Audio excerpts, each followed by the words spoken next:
Hey, babe. What's up? Okay, I'm gonna say it. Episode 14. Oh, yeah. I shaved my beard for episode 14. What you think? That's like the song, Did I Shave My Legs Did I shave my for beard for This? this? What song is that? Who sings that? I don't know. You Shania don't know? Twain? What? Who?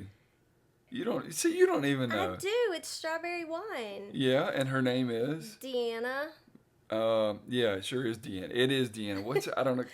Strawberry Wine used to be one of my favorite songs. Believe it or not, Really? it was a great song. So, what is her name? Anyway, okay. So if you were watching on the YouTube, said like a true boomer. Yeah. We're not boomers though. No, we're not boomers. We are.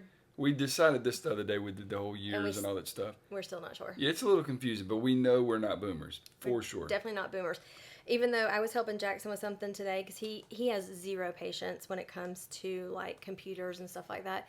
And he was like, I feel like the biggest boomer right now. I really, literally, I just want to press a button and it to work. I was just, it made me giggle. So I was like, yes, you are acting like a boomer right now. Acting like your papa. So where did we leave off? We left off with, I was going to say on YouTube. So if you're watching on YouTube, we have a slightly different setup. We're kind of just, I keep playing with things. I keep trying to make this like a podcast studio. And so we've got a couple little, I'm holding this in front of myself, a couple of little chairs set up. We've got some cozy blankets that you can't see because you can't see enough of it on this, but it looks really cute. The chairs, the blankets, everything. I feel so bad for her because it's she and I just taking up. Literally, you can't. There's no small. So we'll drop some floating shelves or something back there, picture or something like that. So future phase, we'll have two cameras that we shoot with versus just one. But for now, this will have to do. Last week's episode was. I don't know that we went into a ton of great detail, honestly, but it really had an impact on some people, and I was. I am just effing everything up. It's good now. Just roll with it. Let's go. So it was very heartwarming to me, the people that were reaching out and saying that, they had gone through, a similar journey or, they're currently going through that type of journey. And it was helpful to hear that they weren't alone, really, and that other people have been through it as well. So yeah, I mean, I even received some messages, and I think it was really just kind of the vulnerability of it, and just kind of just putting it out there. For example, one of the messages we got, I won't say who it's from, but it said, "Hey guys, I don't get much free time these days, but I actually had a little of it this morning. I watched your podcast episode about the struggles with fertility. I just felt led to encourage you. Your vulnerability and willingness to put that out there for anyone to hear. I feel like God will bless that. You both are doing great things. Keep it up." And we had received a couple messages like that, and we kind of went back and forth and, said, hey, look, I mean, do we maybe spend a couple of episodes just kind of sharing our experience with it, whether it be with fertility, whether it be with co-parenting, raising kids, separate households, that kind of thing. And I think that we both just want to explore it a little bit. I mean, a disclaimer, we've said it before, we're not experts, we're not trained in this. So what we'll be saying and talking about really is just our experience. And, to some people it may resonate. To some people, they may say, look, I can take from that. And to some people say that might be completely different than what I would do and say, and that's perfectly fine too. yeah. I think it's fair to say that, it sounds cliche, but, hindsight's always 20/20. And I think that both of us, wish we could do things differently. And of course now, we have the opportunity to do things differently. But if there's someone that's maybe where we were 10, 15 years ago that can do some things differently, then we'd love the opportunity to help somebody with that. So yeah, for sure. It's hard situation to go through, and I think we even probably, honestly, said some things to you that I just don't know that you actually understood or got it, or I don't know that I really ever said those things to you in that moment. And I think that's the biggest takeaway for me, is that I hope that encourages women or men to say those things, not be afraid to say those things. yeah, I mean, I think I knew you were upset, but I don't think I really understood like kind of the why behind it or fully understood it until later. When I was talking to one of our friends about the podcast, she had said, "Hey, I listened to the podcast." We started talking openly about it and whatnot, and I think too, like I was like, well, I wondered why I was like I was, 3 or 4 years into our marriage, and saying, I don't know that I necessarily want to have another kid. Obviously, I'd love it and it'd be great and everything else, but I don't know that I'm dying to have another one. And I think a lot of it was really just, Lauren's mom and I, when we got divorced, it just wasn't the easiest situation from jump. And I can't help but to think that I'm guessing that 3 or 4 years into our marriage, it was like subconsciously, I probably thought, man, what if this happens again and I have to go through this experience again? And I know that's not the right way to be, but I just can't help but to wonder in the back of my mind if that played into it somehow, simply because of how difficult some of the things were that I had to go through with Lauren. So, but yeah, I mean, I think just being able to communicate about it, and that's, I think, what I was hoping most out of that last episode is that, if it's a couple that, maybe they just don't know exactly how to talk about it, sometimes just saying, hey, let's listen to this podcast, and just naturally listening to it, I think would probably spark some conversation. Because my experience is it's not normally, like once you get into the conversation, it's not very challenging. It's like, how do you start that conversation? How do you get it going without, sounding crazy or without, offending someone or somebody being defensive? It's like, once you get into it, it's typically pretty good. So maybe there's an opportunity to just say, hey, look, let's listen to it together and let's see what that might do. So yeah, definitely. So we had some requests, and the whole point of this podcast was to talk. I mean, it kind of started just funny, like she wants us to be comedians, and I'm like, we're not comedians, okay, I don't want us to be comedians, Yeah. and I know that I'm definitely not, but I definitely want to share the funny things that happen, of course, but and I feel like there is a lot of pressure because people will say that we love listening to you guys are so funny, and I'm like, but I'm not funny, so then it makes me feel like I have to be funny. So that's very talent is funny. Talent of the show is funny. Okay. So anyway, the whole point of the podcast was to talk kind of about the stupid arguments that we have, and it was also to talk about our family and how we came together and our kids and this and that, whatever. So anyway, we had somebody who definitely requested that we talk a little bit more about how putting a blended family together, and specifically how did the kids respond, how did we help each other build relationships with respective stepchildren, how did we handle co-parenting with exes, basically all of it. She's like, give me all the things, and I was like, whoa, that's we got to break this down a little bit. Yes, Yeah, that's a very broad topic. That's a lot going on right there, and so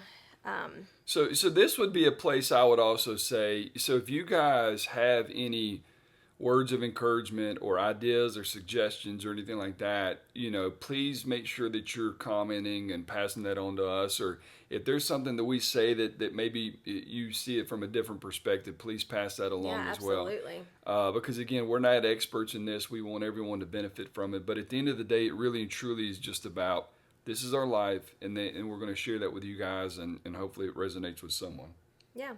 So kind of so I took what they were asking us to kind of go over, and I came up with a couple of questions, but maybe we just start with hers exactly. Like, Sure.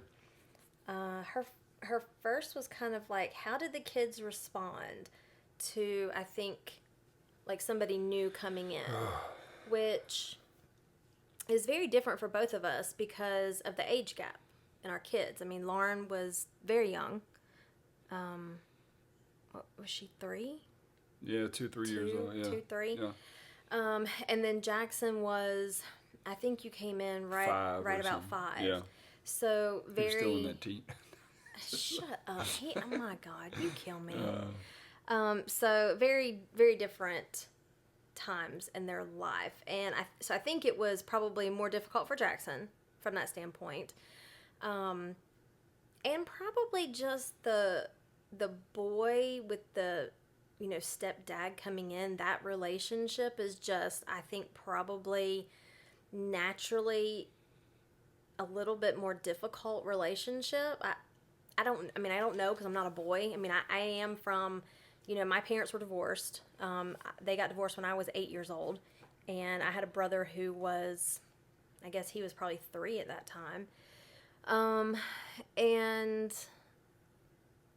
oh, hell, maybe it's just me. I don't know. Anyway, we know Jackson's very much like me. But it was probably, he definitely had questions. Like, why is he here? Why don't you love my dad? I specifically remember a time where you were at the house and I was giving him a bath, like making sure like it was bath time, fixing to do bedtime. And he asked me the question of why don't you love my dad anymore? And I was like, I think I remember you telling me about that. Yeah. I was like, ugh. It's just one of those things that kind of catch you off guard, and you're like, you just have to kind of say, well, sometimes people are just better off as friends. But the important part is that we both love you. We're never going to stop loving you. That's never going to change, ever, ever, ever. And I always want the best for your dad, and he's always going to be in your life, and I want you to love him, and, obviously, love me, of course. I should be number one, obviously. And kind of just scooched right past it. And at 5 years old, he takes that for what it is, and, then the next question is, don't get soap in my eyes or something like that. So I don't know, like kids responding, I don't know that it was that big of a deal. Well, I think so. Jackson was very intuitive. Like he could pick up on cues and that kind of thing. And I think that with us in particular, Jackson was a very reserved kid. I mean, he was raised by you and Bertie, and Gary too. I mean, Gary was a big part of his life, but Gary is even somewhat reserved. And then you got me, who's very vocal, very loud, very kind of out there. And I think that was a big adjustment for him. But even you take his dad. His dad, by all accounts, is pretty reserved as well, just in the demeanor and that kind of thing. And I think that was I think it was intimidating for him. Well, for I guess that's maybe what I'm trying to figure out is like, what was it about like the way I was that was different? But I do remember, like, man, I think probably the hardest thing for me for the first probably a few years, maybe even longer than that. I would say maybe till he was like 11 or 12 years old. I know what you're fixing to say. What? You're going to say something about that's how not my dad did it or my God, it was like my dad. Da, da, da. I mean, it literally did not matter what it was or how good I did it or whatever. It was like comparison. It was a comparison, and man, it was such a struggle. And and I hate to say this, but I mean, I'm just, naturally I'm a competitive person by nature. And I'm sitting there thinking, damn, dude, I'm doing this. This is the way it's supposed to be done. And then, I'm doing good, and it's still kind of never good enough. And I would say that initially that was kind of the biggest hurdle for me internally. And I think that I probably expressed that to you a couple of times. I think you turned me down too much, sure. But I turned you down. What does that mean? You're my thing. You turned me down too much. You're so I think internally that probably was my biggest struggle for years, and now God darn it. I mean, I feel like I can't even hear myself now. You're blasting. Right Okay, now. Just go with it. So anyhow, that was the biggest thing for me, and I just had to tell myself, You got to get through this phase because it's an understandable phase.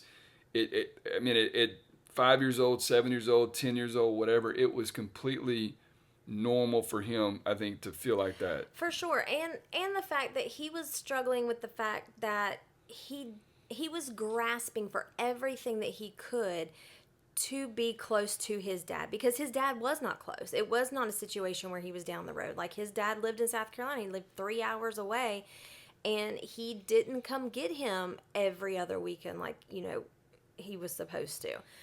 He didn't come to Jackson's baseball games. He didn't go to school functions. Honestly, I feel like he saw Jackson play basketball. Basketball. What am I saying basketball for? Baseball. Well, basketball too, but yeah. Well, I think he saw Jackson play Baseball. baseball one time that I can remember. I remember him being at one tournament. I remember, but let's just say 2-3 times tops. Which is a big deal. That was Yeah. a big part of Jackson's life, and so he was doing everything that he could to, I think, hold on to that relationship with his dad. That was very important to him, and hindsight, I wish I had done more to make Dennis be more part of Jackson's life, because I didn't.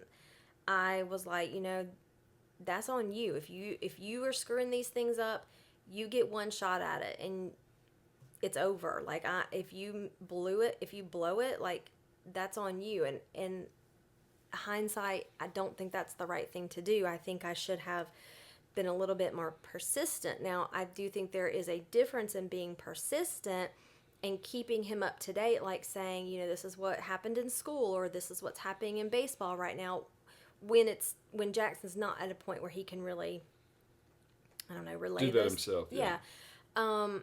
Or, here's his schedule. Are you going to come to these games? Like, kind of thing.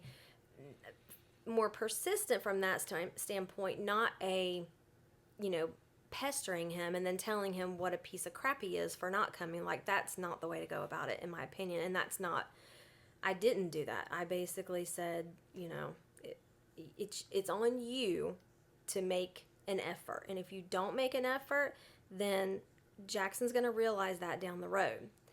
And I wish I had handled that a little differently. I do. And now they have, from what I can tell, a very good relationship. I mean, he talks to his dad probably more than he talks to me, honestly.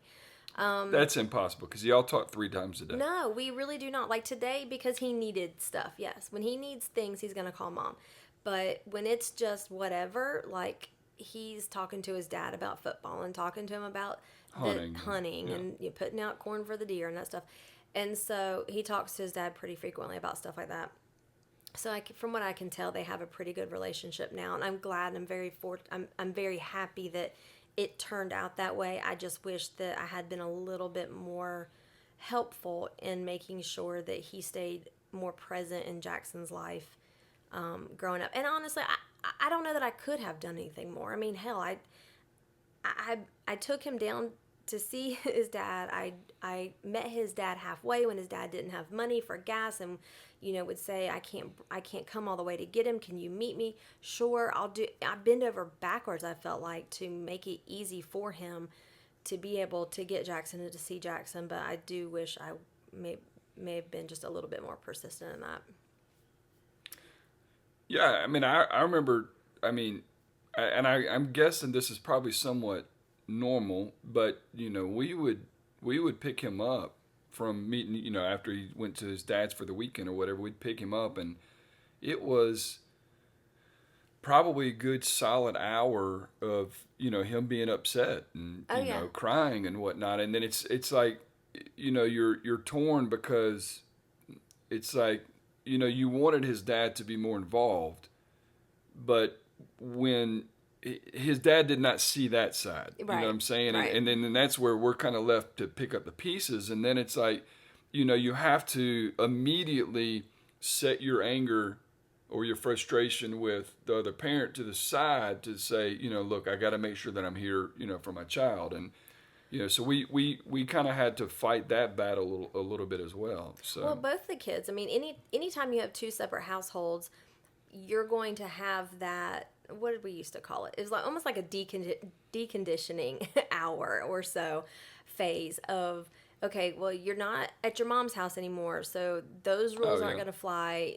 This is how we do things, kind of thing.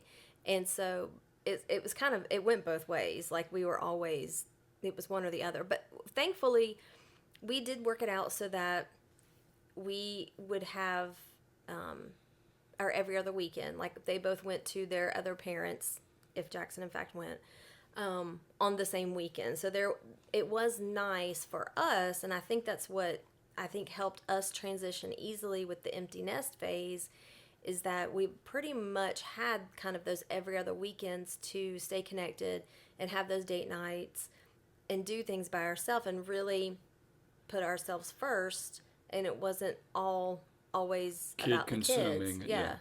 And I think that can be hard. What was the question? How did we approach? What was the kids responded? How did the kids respond? And then Lauren, I think Lauren was just too. I think she was too young. Like it was just. Lauren was younger, and so it was different for sure. But then Lauren always has. She's always been a little. I don't know if different's the right word, but for her to show emotions and kind of pick up on emotional cues and that kind of thing, she's always been a little different as far as that's concerned. And so even if stuff was bothering her, you didn't see it the same way. Like she wasn't going to vocalize it the same way. She wasn't going to get upset the same way. And so it was much more challenging to really read her. Like it was Jackson. I mean, when he was upset, you knew he was upset. She very rarely got upset. I mean, or if she did, you just didn't know it. You you just didn't. She was. I'm just trying to I'm trying to think. Besides the time we came back from the beach, which is the first vacation together, which was a nightmare. That was a nightmare. We had just gotten married. We had just moved in together. Yeah. And it was our first beach vacation, taking the kids, and it was an absolute nightmare. When we got close to being home, I would say close as like the last hour, she went full on screaming, crying, so much so that me, Jackson, and Annie just started laughing. I mean, Annie didn't. You and Jackson, you started literally could not do anything but laugh. I mean, we're getting toilet paper and sticking toilet paper in our ears. And it just made her scream louder. Oh my God. It was, I mean, it really, all you could do was laugh at that point. But it was just too much time away from her mom. It was, we had all, at that point, we had all had it. Like, I don't even really remember everything, but it was a frustrating trip. And we took family pictures, and I'll have to find and post a couple of those pictures because oh my gosh, I feel like you can tell by these pictures that these two kids are like, you gotta be kidding me. What the F did you get us into? But I think kind of the most important part in all of it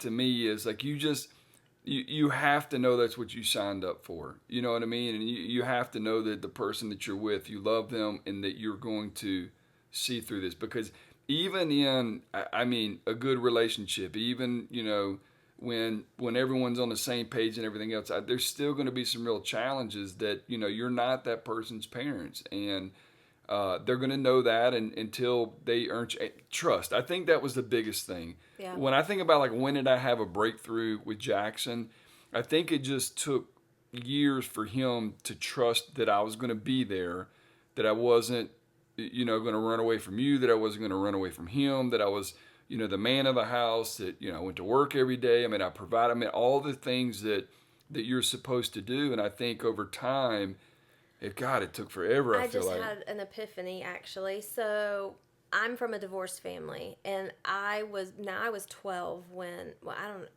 I was 12 when my mom married Gary, and I must have been, I don't know how many years they were together. So I'm just going to say from 10 to 12 probably. And I kept Gary at arm's length for a very long time. I'm talking into high school, before I really would give him any type of, not affection. Affection sounds weird, I guess, but maybe appreciation. I wasn't ugly, but I definitely was at your arm's length. You're not my dad. We went places and they would introduce whatever. And if somebody said my dad, I'm like, no, that's my stepdad. That's not my dad. And it's interesting to me because I also did not have a dad that stuck around. We moved from Georgia. We lived in Georgia at the time.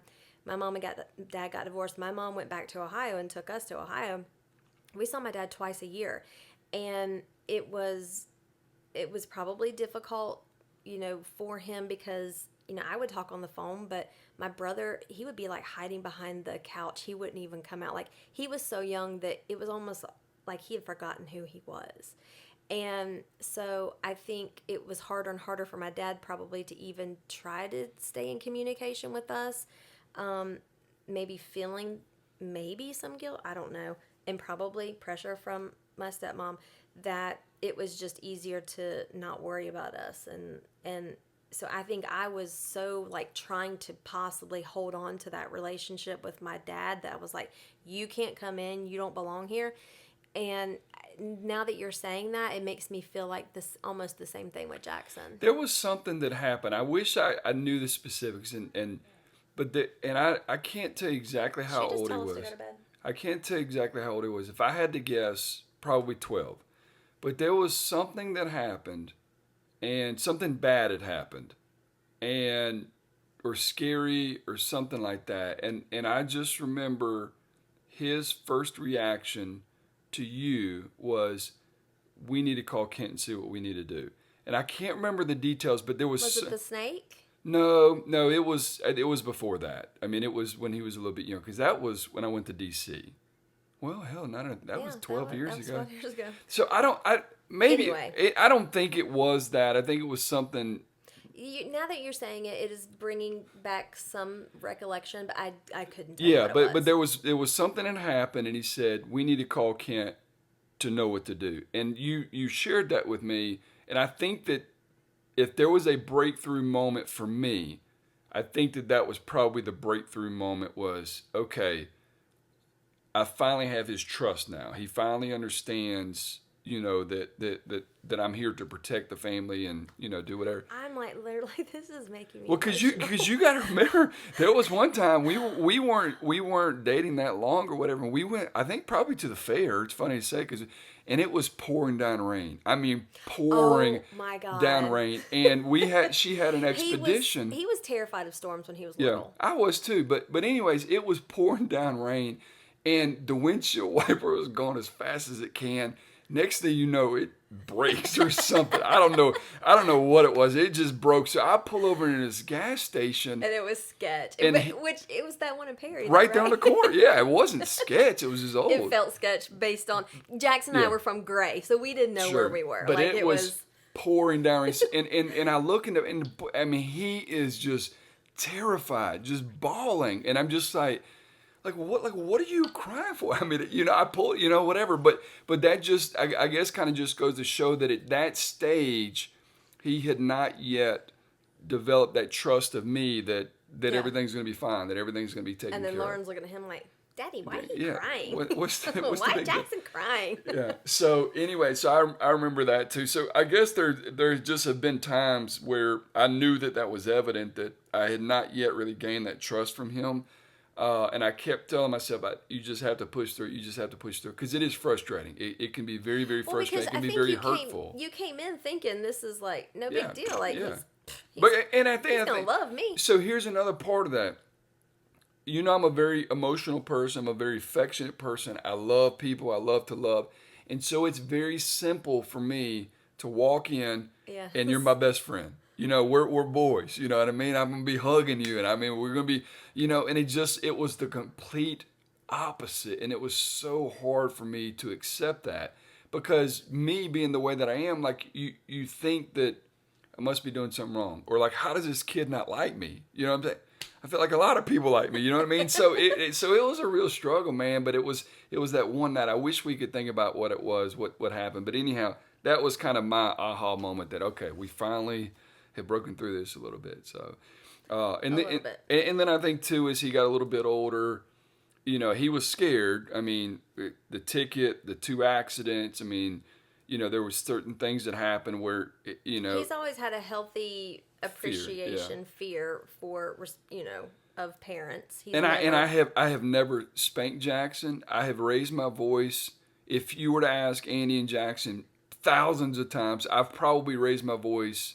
I can count on 1, maybe 2 hands, where I was pissed.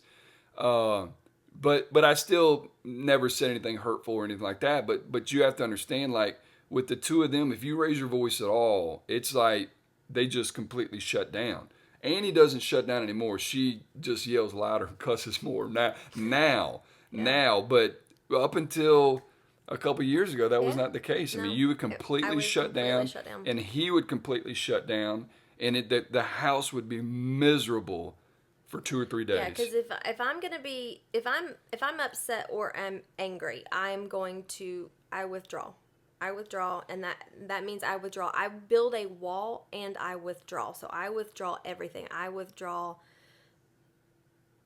love, everything. Yeah, everything. So and he is he gets quiet as well. So He withdraws. he withdraws probably, but I'm you got to understand too, like I am his safe zone, and I've said that to many moms, many moms, that especially I think when you are in that divorce situation, that typically the mom, who is typically the primary parent, you are the safe zone. There are so many things that they will not say to the other parent that they will say to you, and it's not fair. It's not fun. You take the brunt of everything. Everything is your fault. But that's okay because you are their safe zone. They would not do that if you were not their safe zone. And I think I had to tell you that many times when he was never really disrespectful, but he would get sassy, and I had to let some of that come out. You can't constantly like tell them they can't have these emotions, especially like little boys and little girls. Like when they start going through these hormones start racing through their body, like they got to be able to get some of that out. And that was just my thing, is that I'm his safe zone. He's never going to tell his dad the things that he really wants to say to his dad. He never will, and I never have. My dad will probably die, and I will never. Oh God, I'm going to get emotional. I will never, probably ever have a conversation with him and tell him all the things that I really probably should say. And Jackson probably never will say the things to his dad that have been hurtful to him over the years either, and that's just the way that it is. Yeah, Jackson was very respectful growing up. I think that the biggest challenge that I had with him was probably really not even until he came back from school. Like that, when he went off to college and then he came back for that year, was by far, without question, the hardest year in our relationship. It was, but there were a lot of other things going on that Yeah, I think that's true. I don't think that was because of Jackson. I think that was your situation, honestly. I think it was absolutely a combination of both. But I remember, I feel like when I was growing up, I was a pretty respectful kid. I stayed out of trouble and everything else. But I remember even when 17, 18 years old, that time frame, that my dad and I struggled during that time, and probably even my mom too, but not nearly as much as my dad and I. But no, because Lauren's senior year of high school, which would have been the time we're talking about, was really, there were so many things going on that yeah. So maybe it wasn't that. Maybe it was just a combination of all the like, stuff. But well, let's just say what it is. Like you were working from home from New York Life at that particular point, and so you had too much time. If I'm being honest, if I'm being real honest, you had too much time on your hands. You had too much time on your hands here at this house. So every single thing he did worked your nerves. Everything. The kid could not do anything. And I, yes, you're going to call me, what do you always say? Defensive lineman or whatever you call me. Like, I'm going to take up for him. I'm not going to sit here and allow you to just pick on this kid who is doing absolutely nothing wrong. There are other things bothering you that you don't either want to admit or to talk about. hindsight, I agree with that. Yeah. Yeah. Because there were some times that I was like, don't ask me to choose. Do not ask me to choose between you two. Yeah. I don't want to put you in that position, like a final choose, because I don't want to go there. But So I mean, I don't know how we're going to talk about this broad topic in just even 2 or 3 because we're 35 minutes into it. We've really only talked about one little bitty thing, but I guess really the point is you have to see it through. They have to, see that you're going to stay. They have to see that you're not going anywhere. They have to see that your mom, their parent, their whatever, trust you. And it is hard. It is so hard, man. You talking about being compared? That's tough, man. Especially when you're like, hell, I'm the one going to the games. Yeah. I'm the one going to Yeah. the school. I'm the one, doing these things. And it's just like, And in the end, he finally came around and he realized that I agree he 100%. More times than I can count, sent both of us text messages and said things that let us know that he recognized how much you were there for him and I agree 100% what you've done with that. for him. And so, that's the other thing is they're gonna realize it. It's gonna all come back. It might be when they're 18. It might be when they're 25. They do end up recognizing everything that that you put in to make their life good, and help them. So just keep at it. And I think, like, when you think about those things, like you were huge for baseball for him. Like so we lived in Gray at the time. And my next door neighbor, thankfully, Shout out, Chris. Yeah, shout out Chris. He called me. He's like, "Hey, it's baseball signups. I didn't see you didn't put Jackson in." I'm like, "I don't know what you're talking about, Chris. Like, I'm a single mom. I have no idea what you're talking about. What do you mean baseball? I didn't even know baseball was going on." He's like, "Yeah, baseball." I'm like, "Well, Jackson's never played baseball." He's like, "Well, you need to get him do all these things." And so that was the very first year that I got him put in baseball. I'm sure it was T-ball or whatever at the time. I don't even know. And anyway, we moved here, and you took up that role of making sure that he understood and continued to understand baseball and the rules and the How to pitch and all of these good things. And so you built that bond with him, I think, through things like that.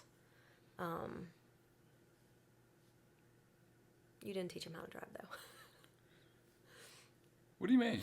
I taught him how to drive. Which is probably why he has two accidents, a speeding ticket, a suspended license. It's no longer suspended. Okay, now. He did 4 speeding ticket, by the way. Listen, okay, so that was another question, was about how do you... Discipline. Yeah, the whole discipline piece. And I know we've not talked a whole lot about Lauren, and we'll maybe we kind of just focus on Jackson, and we'll kind of move to That's probably the easiest way to do it. Yeah. So it doesn't feel like we're picking on one or the other. But so Jackson, he was never a kid that pushed the boundaries as far as he didn't want to get in trouble. I had a healthy fear for my parents. He also had a healthy fear for us. He did not want to do anything that was going to get him in trouble. He's a redhead, and he got an attitude. He got a hot temper and a sassy mouth sometimes, but he would do it behind closed doors. For the most part, he tried to pop off a couple times, and I had to, let him know who was boss real quick. And moms, if you are single mom of boys, you got to do that before they hit that 12-year-old stage, because when they start hitting that 12, 13, and they hit those growth spurts and start becoming as tall and taller than you, they like to think that they might, be able to talk back or whatever. So you got to nip that in the bud beforehand. Now, this was a big difference between Jackson and Lauren. Is Jackson, if he got out of line and one of us, mainly you, had to put him back in his place, like, he felt bad about it. He would physically get sick to his stomach from feeling bad about it. Did. Lauren could give two shits. Did you not know what care. I mean? Like, I remember I probably have spanked her. You can't discipline her. I have spanked her a handful of times my entire life. And I remember one time when she was young, I said, "Going up to your room, you're going to get a whooping." She looks up at me and says, "How many licks are you going to give me?" Mm-hmm. Like, just with this. She did not care. What you going to do? Didn't we've taken away phones. We've taken away TVs. We've taken away. I mean, there's literally nothing you can do that would. I mean, it was just the way she was wired. I don't know. Now that she's got so connected with these dogs, I'm like, I wish we had these dogs when they were growing up, because I guarantee you take away one of these dogs and she would be a completely different person. You know what I mean? Because she's in love with them now. So, but anyways, that was one place where Jackson was very much different than Lauren. And it didn't take much for him. I mean, you literally raised your voice and he was right back in line. Like it just did not. he did not have it in him to push, and thankfully for me he didn't, because I just don't know. I don't know how I could have handled it, because you were very much, you wanted to step in a lot more than I allowed you to step in and handle things with him. And because I felt very protective. I was very protective of him, and the fact that I knew it didn't require a lot to put him back in line, and so, you wanted to jump in a lot more than I let you. Do you want to say something around that? No.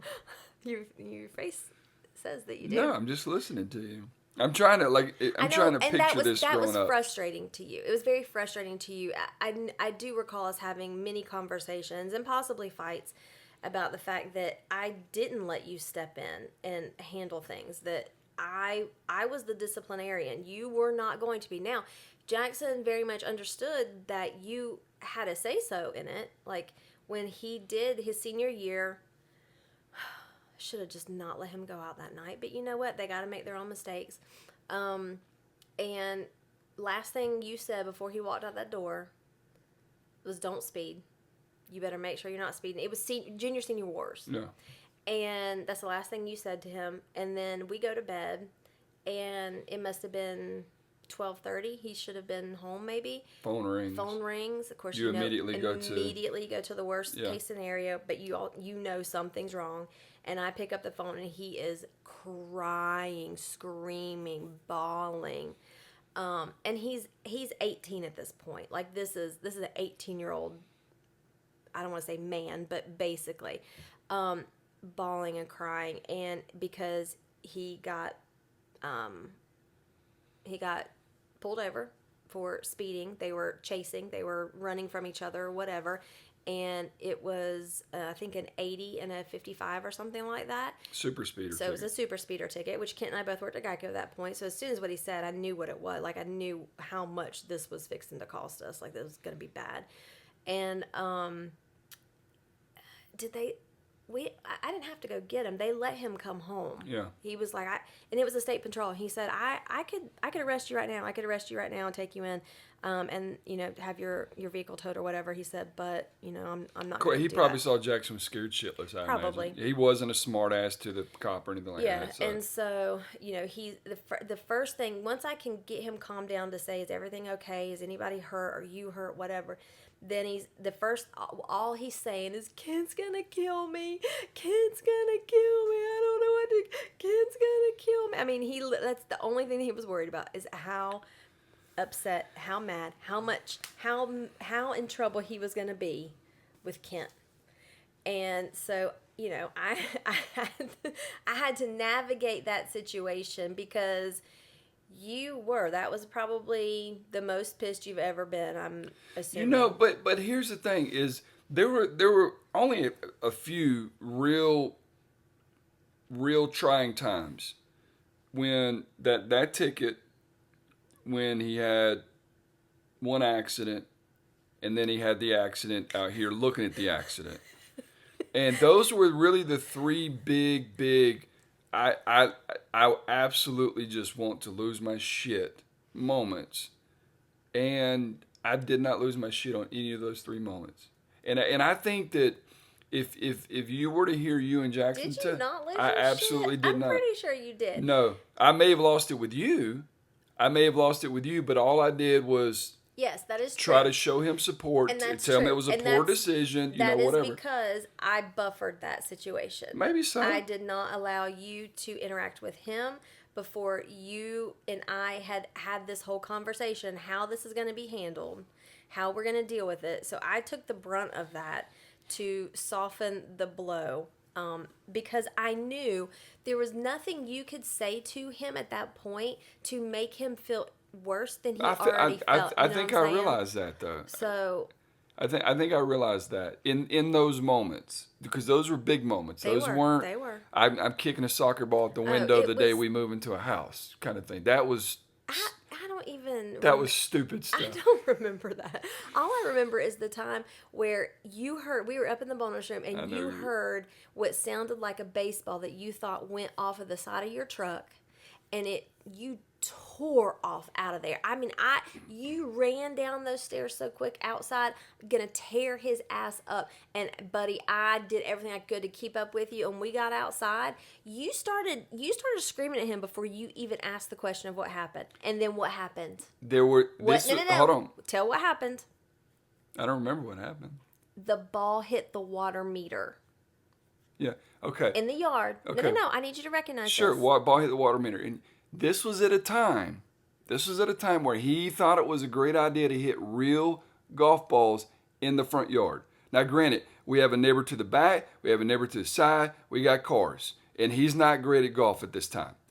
I said you were not going to, because he, for whatever reason, thought it was a great idea to hit golf balls in your front yard and the backyard too, by the way, which also doesn't make any sense. He's like 12. But, I mean, like, right, but instead of saying, yeah, that doesn't make any 10. sense, he was like, Ken, he's only 12, whatever. So it was at a time where I had already told him multiple times, do not be outside hitting golf balls. And then I hear that noise and I flip out. Agree 100%. Guilty. And I would do it again today. But you wouldn't, because I didn't, no. No, sir. That was not fixing to happen. You're not going to scream first and ask questions later. Okay. So you buffered a good bit of it. But I really, truly feel like in the times where shit really hit the fan and I knew it was serious, I feel like that you guys don't give me enough credit for that. I don't think I don't give you credit for that. I mean, I think I did a good job managing you. You did. But I do, but I will say that. So how do we get back to the discipline? I always gave you. Well, that's what I'm talking about. I always gave you a say so in like what the discipline was going to be. I agree. You did a great job with that, and we would typically talk about that behind closed doors. Yes. The next day or whatever the case may be.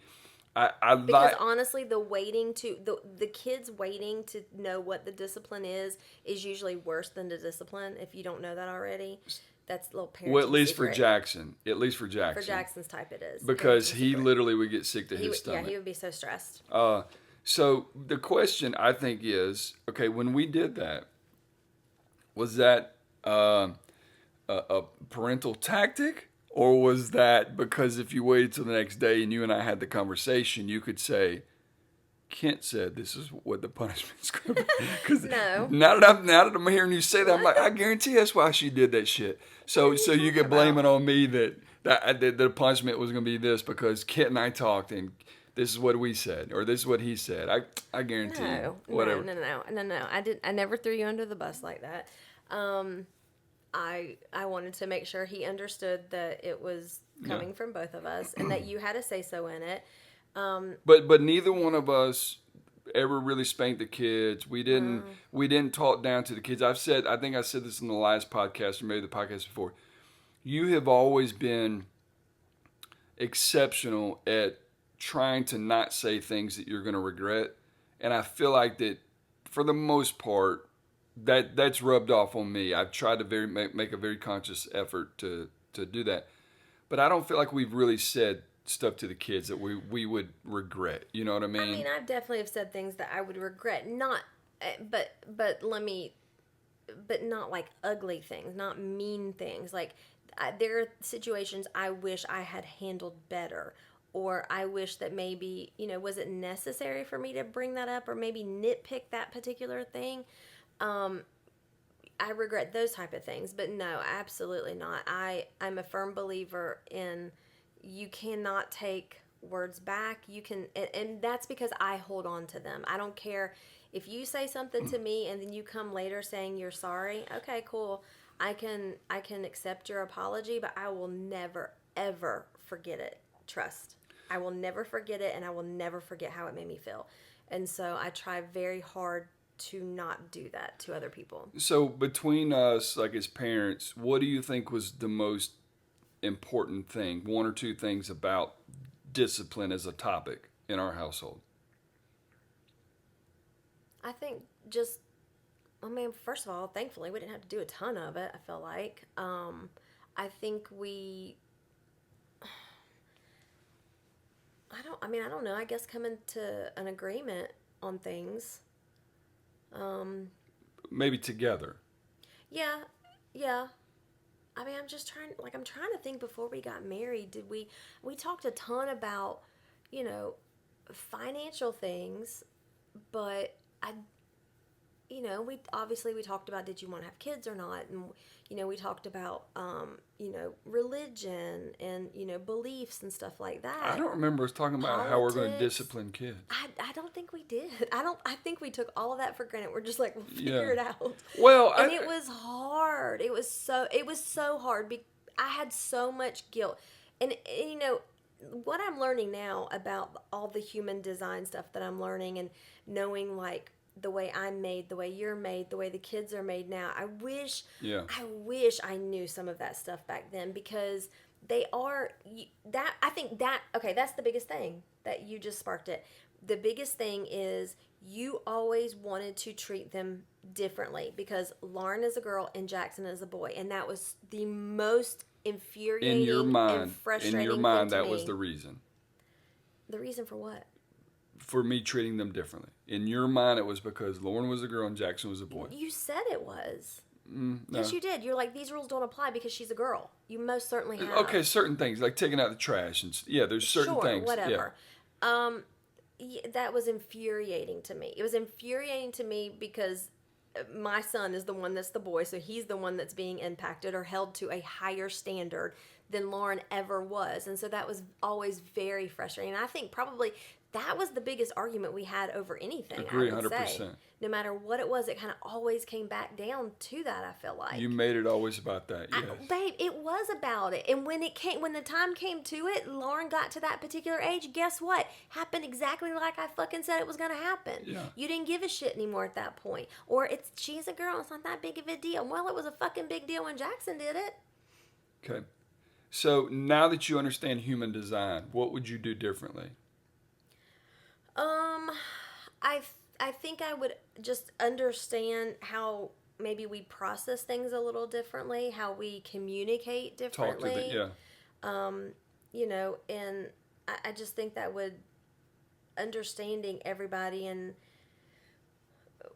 how they communicate, it's mostly the communication piece and how everybody needs to communicate, how you need your downtime, or when I say you, I mean me. My alone time. Like, my alone time is very important, and all of those type of things impact all of it.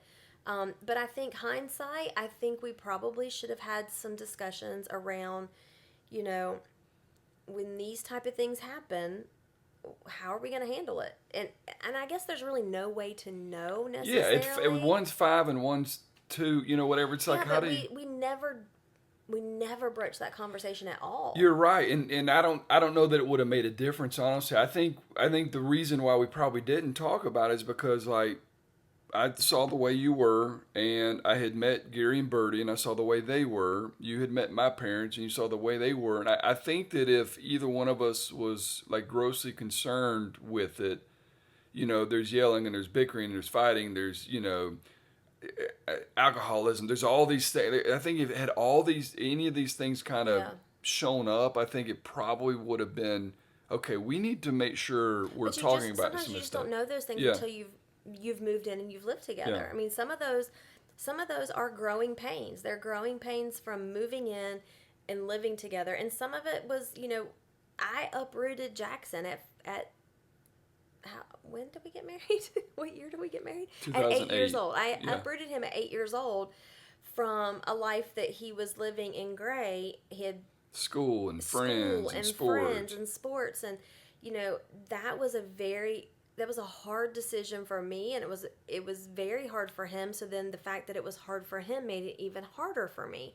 And so I definitely that first year was tough just from that standpoint, because I had guilt that I was doing that, for my happiness, but what was it doing to Jackson? So that's a lot of levels, y'all. There's so many. I mean, the more we talk, I'm just like, damn, I forgot about all that, and it was tough. Well, because we literally could have an episode just on kind of the mom guilt around this. Oh God, You know what I yes, mean? for sure. Because I think it's probably fair to say that I don't know. I'm completely stereotyping. Maybe I'm way off here, but I feel like that the mom probably makes more sacrifices. Oh, for I sure. think Yeah. What do you mean? than the dad would. Are you? Hello, welcome to society. No, yeah. I Are mean, you just now realizing that? no, I'm not just not realizing, but I'm stating like that plays into this, co-parenting and Yeah, and I mean, and just the dynamic of Jackson was there all the time. Lauren was only there every other weekend, so it just it's just y'all know if you've been through it, it's hard. And these families that make it, there are people out there that make it look like it is easy peasy, and I'm just like, good for you, and really good for tough. you, really Really good for you, because there are. I mean, I can name some people now that I won't, but that it just and it doesn't. I don't get the sense that it's, hey, we're doing it for social media. We're making it look good. I mean, there's some people who just genuinely. Yeah, there's some people that genuinely they just work it out very well, and it works out very well for them. Yeah, and the kids get along well. The parents get along well. Everyone's doing great, and everyone's. But I would venture to say that that's not the norm. Unfortunately, I would not think it's normal. It was not. That was not for us. Our co-parenting situation was not easy peasy lemon squeezy. Let me tell you, and we don't necessarily have time to go into it today. But I would say that's probably something we should hit on next week, and that'll probably lead into more of like kind of Lauren and that whole how that all played into. I would think too. Like the other thing I think that was, we haven't really talked a whole lot about. We said that they're different, but we've talked about a little bit my relationship with Jackson and so forth. We'll talk about Lauren another time, but like the dynamic between Lauren and Jackson, their personalities were so different. And what made me think about when you said, well, Jackson's here all the time and we get Lauren every other weekend, like trying to mesh Jackson, who's not an emotionally available person by nature and was maybe more reserved, and then you had Lauren who... Just like you. When she was little, she would just, which I guess she's wide open. She's loud. Yeah, but she's never been one that's like been emotionally, I don't want to say emotionally available, but she's not a very affectionate person. Mm-hmm. She sometimes maybe can kind of misread emotions and personality and that kind of thing. And so like to try to get those two to mesh, I think was probably as much of a challenge as anything else. I feel like what makes that relationship, like what you're saying, stand out is when we went to Disney with your mom and your dad took us all to Disney, mm-hmm. and they were little. I think you had just proposed, so we're not living together. We're not married at this particular point, and we got one of those the strollers, those huge strollers, right? And so we were like, it was late, everybody's tired, the kids are tired, and I'm like, just get the stroller, put them in the stroller, do whatever. And we're trying to stay till the fireworks. And they're watching a show. It was in front of the castle. In front of the castle. Yeah. And I can't remember what.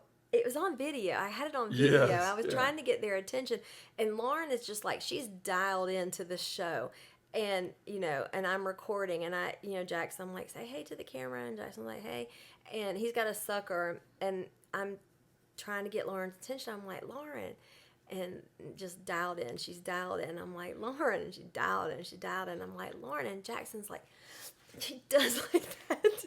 And his face was just like, she's trying to talk to you. Look at the camera already, or something like that. Yeah. And that was their dynamic. Like it was. And then he got very frustrated by Lauren. She got on his last nerve because she was loud, and then I think they went through a phase where she was looking up to him and wanted to have that big brother kind of dynamic, and he wasn't fully there yet. And then, of course, when everything got between she and I, that kind of set. And then, but now I feel like everyone has just matured. Yeah, of 100 times over. That's in the last. That's what's supposed to happen when you grow up. Yeah, But it was so that dynamic was tough too. So I mean, I think a lot of times when you think about like divorced parents and co-parenting and stuff like that, it's always about, okay, well, how is the relationship between parents and separated parent, all that stuff. But I don't know that you normally hear people talk about the dynamics between the kids. And I think what made me think about is, I think there's this assumption that the kids are just going to fall right into line, and that's not always the case, especially when you have two really kind of, I think, pretty different personalities, and getting kind of into the human design and all that stuff, and you almost wonder, like, I would have said things differently, I would have asked different questions, I would have approached this a little differently, because you know how they are, and you know how you are. Yeah, I think that's the biggest thing, and that's what I didn't say earlier, is you know how they are, so you do try to treat them, which I think you always should try to treat people based on, like, take them as they are. And I think we tried to put them both in the same kind of box. Like, we're going to do things exact same for both of you, because, and I know I did that from the standpoint of, because I wanted everything to be very fair. I was all about fairness. And so, you can't always do that. And I realized that. And so working with each of them and working with their strengths and what they're good at, and recognizing what they're good at versus nitpicking or picking on what they're not good at, or pointing out what they're not good at, or comparing them to maybe the other sibling, and why, well, they can do it, why can't you do it? Well, I'm a different human. So there's so many layers to it, gosh. Yeah. But it's been interesting. Definitely hasn't been a boring life, I would say. No, so Jackson and Lauren are both great kids, and Jackson has grown up to be a great man, and he's going to have a great family one day. And I do know that I played a part in it. You did. He has told me that multiple times, more so in the last year or so. So I appreciate that. I enjoy being a stepdad. I enjoy being a dad. We'll talk about Lauren more next time, but there's so many different dynamics, because then there's the dynamic of jealousy. Like, are you jealous of my time, Jackson taking my time? I jealous of Lauren taking your time? Like, there's so many dynamics in this whole situation. Yeah, it's insane. So we're going to change the podcast name to... We might need to write a book. Yeah, I mean, honestly, it's impossible to talk about it in a few... Not if you're really going to talk about it. Yeah. I mean, it's one thing to just kind of surface level it, but I don't want to do that, and I don't think that's going to be helpful to us or anyone else for that matter. And so. I don't know if this was helpful for anybody at all, or not, or if they can relate. I hope that people can relate to this. Yeah. Honestly, I hope they can. I hope they handled it so much better than we did. Yeah. I know there's so many things that I do regret and I would do differently, and it's unfortunate that I can't rewind the clock and do things differently. It's important that I recognize that and try to do things better now, and I feel like I do. But it's hard. It's just hard. It's just hard. Yeah. But having people to talk to as well that, maybe are going through it also, or have been through it. Have made mistakes. Still. Yeah. You know what? I found, okay, so there's this app. We're going way over. But, no, real quickly. So I was kind of researching just some questions to ask or whatever, and so found that there is this app that apparently is being used by, like court systems or whatever, and it's called Our Family Wizard, and it's a third-party tool that basically it has all kinds of things, ways for you to do video calls, regular calls, messages, has a shared calendar in there, has a place for you to put all of your documents as far as like immunizations, all the cool schools, kids' schools, money school owed records, here, money owed there, here, money you've spent, money that's on, all kinds of stuff. I thought it was pretty cool. And on the messaging piece, it has a tone meter, so that as you're typing a message out, I would fail. Your ex would have failed all the time.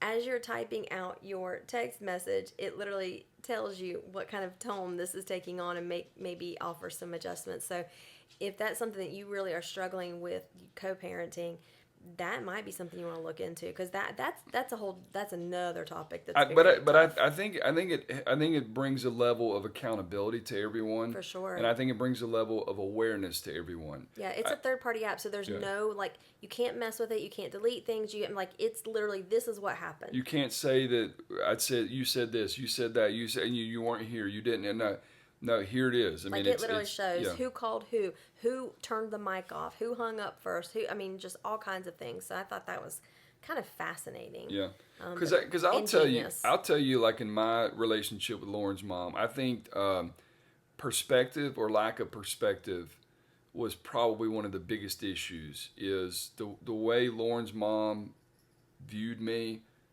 or whatever, versus the way everyone else viewed me. It's a control issue for her. But so I say all that to say that this app would have probably been very helpful in creating accountability for everyone and having a record of stuff for everyone, and just like I said, help people with their perspective. So it seems like it's a cool app just from what we read. So you guys should go check it out if that's something that you still need to worry about. Lincoln's telling me it's time to wrap this up. Yeah, he's like, I need to get in your lap, Mama. I could talk about this for hours, and we will talk about this more for sure. So I appreciate. Not a funny episode. It's not a funny. There are a couple of funny parts. Lindsay for asking us to talk more about that. So for other things that you guys want to hear about, feel free to message us, whether it's on Instagram, individually, or on the I'm talented, so Arguments. just send it to my admin over here. Oh my God, okay, message me. Don't message him. Send us a message, DM, Instagram, Facebook. You can email us. It's lifeslittlearguments@yahoo.com. I figured that out the other day. So any way that you want to contact us. And I hope that you listen to it on Spotify, and then I hope you enjoyed it so much that you go back and watch us on YouTube. And definitely give us some feedback. Hope it helped. Love you guys. Yeah. Make sure if you... wrap it up. That was it. Okay. Bye. Bye. Jeez.